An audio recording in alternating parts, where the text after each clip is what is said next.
آج ہماری محافل میں ناراض نہ ہونا، باتیں میری بڑی کڑوی لگیں گی. ہو کیا رہا ہے؟ گناہوں کے اندر ملوث بندے سکون کی تلاش میں ہمارے پاس آتے ہیں. وہ چاہتے ہیں ہمیں کوئی اصلاح کی بات ملے. ہم یہاں پر آنے والوں کو کیا کرتے ہیں؟ دوزخ میں تو کیا میرا سایہ نہ جائے گا. وہ جیسے آتے ہیں ویسے ہی اٹھ کر واپس چلے جاتے ہیں.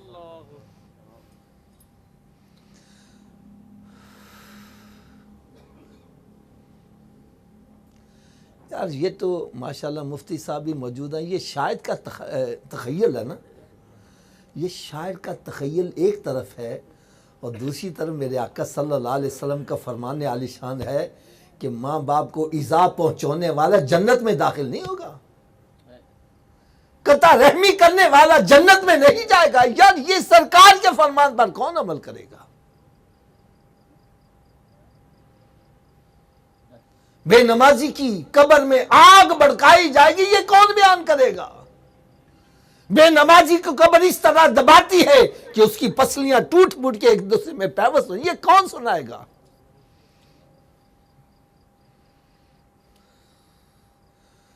قرآن کہتا ہے وَإِنَّهَا لَكَبِيرَةٌ إِلَّا عَلَى الْخَاشِعِينَ. نیک اعمال کرنا، گناہوں سے بچنا، حلال کھانا، حرام سے بچنا، کسی کے حقوق غصب نہ کرنا، یہ بڑے مشکل کام ہیں. لیکن جس کے دل میں خوف خدا آ جائے اس کے لیے سب کام آسان ہو جاتے ہیں. آج ہمارے دلوں سے خوف خدا نکال دیا گیا.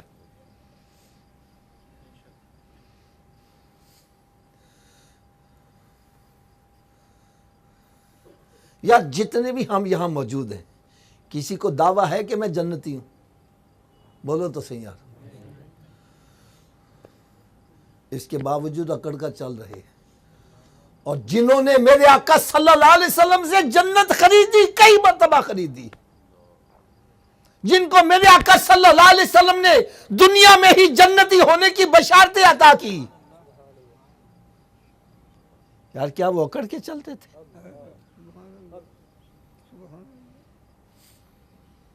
ان کے اندر خوف کا عالم کیا تھا؟ حضرت سیدنا عثمان غنی رضی اللہ تعالیٰ جو عشرہ مبشرہ میں بھی شامل ہے، اور کئی مرتبہ سرکار صلی اللہ علیہ وسلم سے جنت خریدی، جو ذوالنورین بھی ہیں. پوری نسل انسانیت میں کسی امتی کو یہ شرف حاصل نہیں ہے جو ان کو حاصل ہے. لیکن حالت کیا ہے؟ کہیں تشریف لے جا رہے ہیں، کوئی گڑا نظر آتا ہے، بے ہوش ہو کر گر جاتے ہیں. لوگ آ کر اٹھاتے ہیں، حضرت جی کی ہو گیا ہے؟ فرمایا اس گڑے کو دیکھ کر مجھے قبر یاد آ گئی. اور آج ہم قبرستان میں کھڑے ہو کر سگریٹ پی رہے ہوتی ہے، گپے لگا رہے ہوتی ہے. قبرستان میں بھی جا کے ہمیں خوف نہیں آ رہا.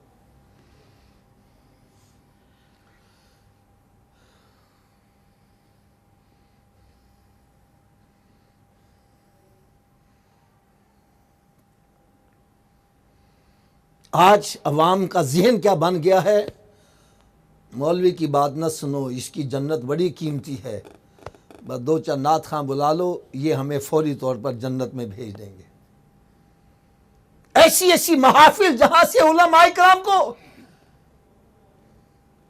نکال ہی دیا گیا ہے.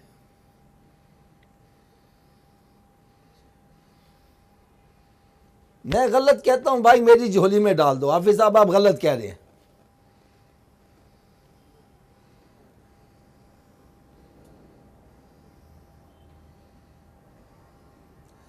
امام غزالی رحمت اللہ تعالی علیہ مکاشفۃ القلوب میں یہ حدیث مبارکہ نقل فرماتے ہیں کہ یہ اللہ تعالیٰ کی شان نہیں ہے کہ کسی پر دو خوف اکٹھے کر دے، اور یہ بھی رب کی شان نہیں ہے کسی پر دو بے خوفیاں اکٹھی کر دے.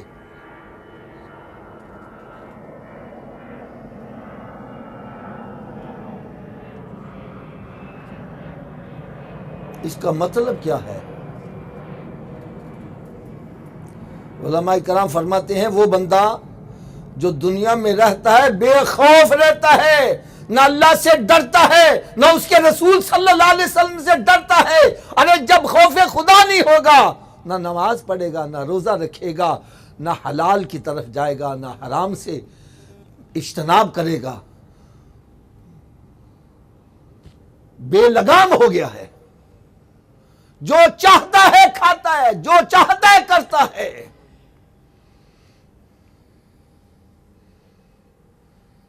فرمایا جو دنیا میں بے خوف رہتا ہے، اب رب تعالیٰ اس کو آخرت میں بھی بے خوف ہی رکھے۔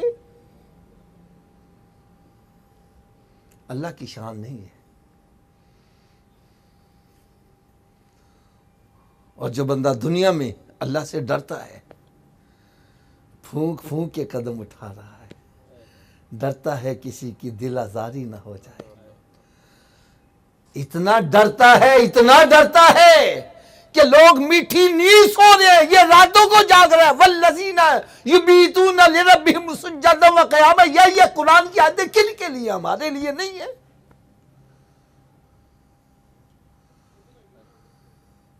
آج ہم ساری رات ہوٹلوں میں گزار رہے ہیں اور فجر کے وقت آ کے سو جاتے ہیں۔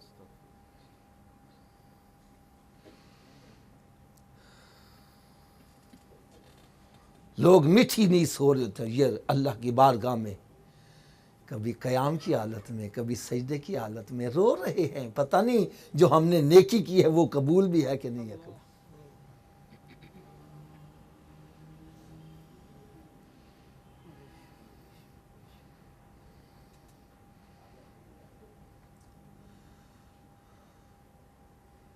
اس سلسلے میں آپ کو ایک بڑی ایمان افروز حکایت سنانے لگا ہوں، اللہ کرے یہ میری بات دلوں میں اتر جائے۔ یہ ہمارا ملک جو پاکستان ہے، اس کے قانون میں ہے کہ الیکشن 5 سال کے بعد ہوں گے، یعنی یہاں پر انتقال اقتدار منتقل کرنے کا طریقہ کار یہ ہے کہ ووٹنگ ہوگی، جو جیت جائے گا اس کو حکومت کرنے کا موقع دیا جائے گا، 5 سال پھر گزرے، پھر ووٹنگ ہوگی، یہ کامیاب ہو جائے یہی کرے ورنہ دوسرا کرے، یہی ہے نا جی۔ لیکن فرماتے ہیں ایک ملک کا کچھ دستور ایسا تھا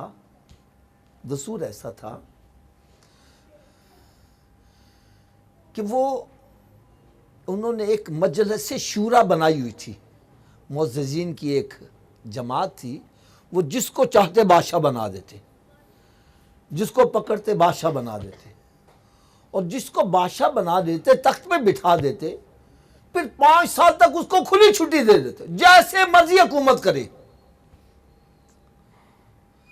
لیکن جب 5 سال کا عرصہ ختم ہونے کو آتا، وہ اس بادشاہ کو پکڑتے اور جنگل بیابان میں چھوڑ آتے۔ اب اس کو شیر کھا جائے، چیتا کھا جائے، جنگلی درندے چیر پھاڑ کر جائے، اس کو دوبارہ بستی میں آنے کی اجازت نہیں ہوتی تھی، واپس آ کر پھر نیا بادشاہ بنا لیتے۔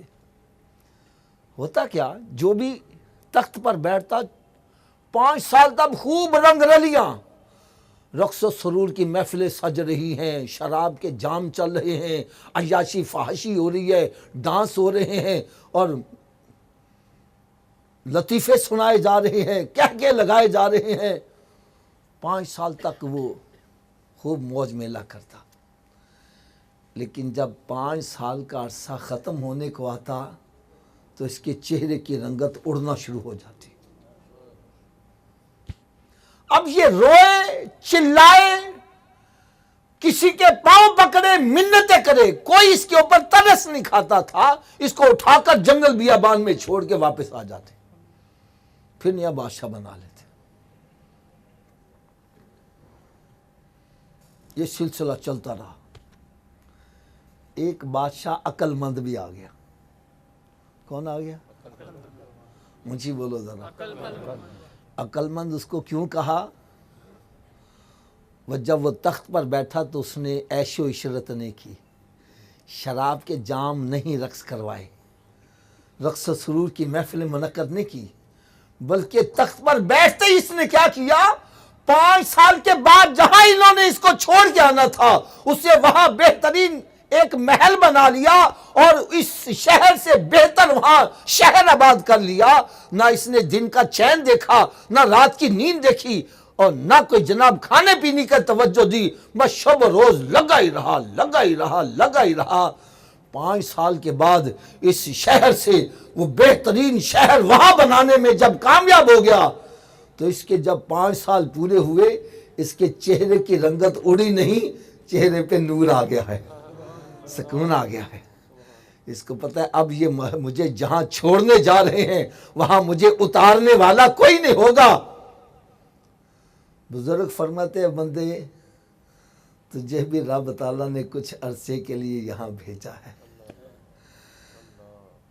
اگر تو نے اپنی زندگی عیش و عشرت میں گزار دی، عیاشی فحاشی میں گزار دی، بے حیائی کے اندر گزار دی، بدکاری میں، شراب پینے، جوا کھیلنے میں، گیمیں کھیلنے میں،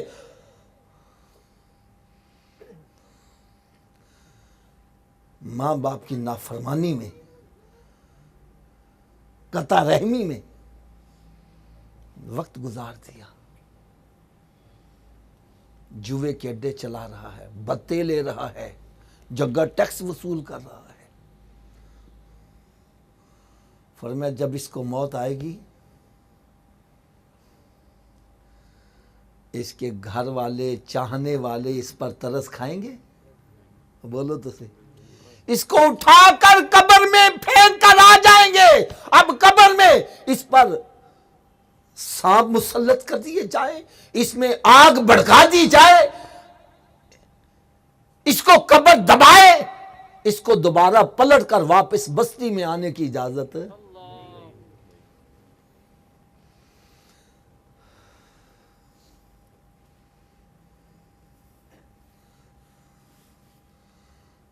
اور اگر یہ دنیا میں آیا ہے اس کی توجہ قبر کی طرف لگی ہے، میدان محشر کی طرف لگی ہے، جنت کی طرف لگی ہے، رہتا دنیا میں ہے اور کوشش کرتا ہے جنت میں میرا محل بن جائے.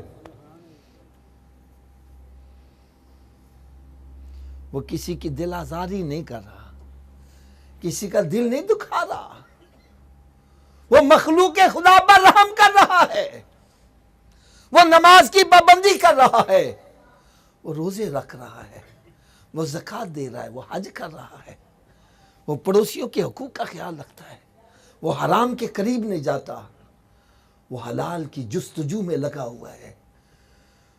فرمایا ایسا بندہ جب اس کو موت آتی ہے تو اس کے چہرے کی رنگت اڑتی نہیں ہے، چہرہ کھلا ہوا نظر آتا ہے.